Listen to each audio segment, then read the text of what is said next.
Buah semangka berdaun sirih. Begitu salah satu bait lagu lama yang cukup legendaris ketika menggambarkan hal tak mungkin. Saya pikir pasti ketika saudara mendengar orang berkata, buah semangka berdaun sirih, kita juga akan sepakat bahwa itu tidak mungkin. Saudara, bicara soal tidak mungkin, saya teringat peristiwa di awal bulan Oktober lalu ketika Jakarta juga masih diberlakukan PSBB. Saat itu, gereja menerima persembahan sepersekian dari hasil penjualan rumah dari salah seorang anggota jemaat. Si pemberi persembahan merupakan seorang ibu tua yang selama ini menjadi warga diakonia karena gereja membantu pemenuhan kebutuhan hidupnya. Loh, kok bisa? Mungkin pertanyaan itu muncul dalam benak saudara. Karena bukankah pandemi adalah zaman orang hidup dalam susah? Oleh karena itu, orang yang hidupnya sudah susah, pasti saat ini mengalami 2 kali lipat kesusahan. Lah ini kok bisa? Si ibu tua datang ke gereja bukan untuk minta pertolongan, tetapi memberikan persembahan kepada Tuhan.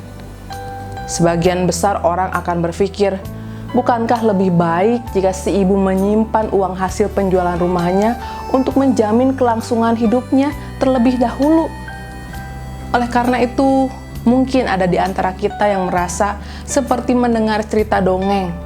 Orang susah memberi di masa susah. Tidak lazim dan rasanya tidak mungkin, seperti buah semangka berdaun sirih. Saudara, dalam 2 Korintus 8, Rasul Paulus pernah menyampaikan hal serupa, di mana orang susah memberi di masa susah, yang dilakukan oleh jemaat di Makedonia. Situasi ekonomi jemaat Makedonia digambarkan Rasul Paulus sangat miskin. Akan tetapi ternyata dalam kemiskinan, mereka justru memilih untuk memberikan persembahan ketika mendengar saudara seimannya tengah ada dalam kesusahan. Saya membayangkan reaksi pertama Rasul Paulus saat menerima persembahan jemaat Makedonia.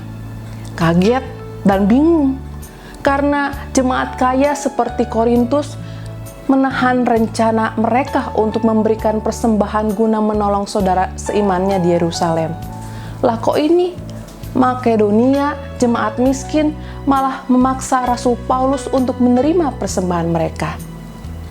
Lagi-lagi paradoks kehidupan yang rasanya teramat sulit dinalar kini muncul. Untuk itu pasti ada satu alasan mendasar yang membuat ketidakmungkinan memberi di kala sukar telah terhapuskan. Rasul Paulus mengatakan alasan orang memberikan persembahan itu tidak terletak pada ada atau tidak adanya harta benda, tetapi ada atau tidaknya sukacita di hati. Hal itu sejalan dengan alasan yang dimiliki ibu tua ketika ia berkata, "Karena saya baru mendapat berkat, maka saya ingin mengucap syukur kepada Tuhan, karena selama ini Tuhan selalu berbuat baik kepada saya." Jelas bahwa si ibu memberi karena ia bersyukur, dan itu adalah sebuah pemikiran sederhana namun syarat makna. Sebuah pemikiran yang mengajak kita sejenak bertanya, masihkah hati kita bersuka cita di tengah kesusahan yang melanda? Masihkah kita rindu mengambil bagian dalam karya Allah di dunia?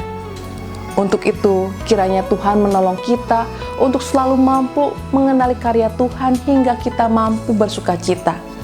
Oleh karena itu, biarlah karya Tuhan tetap diwujud nyatakan melalui hidup saudara dan saya.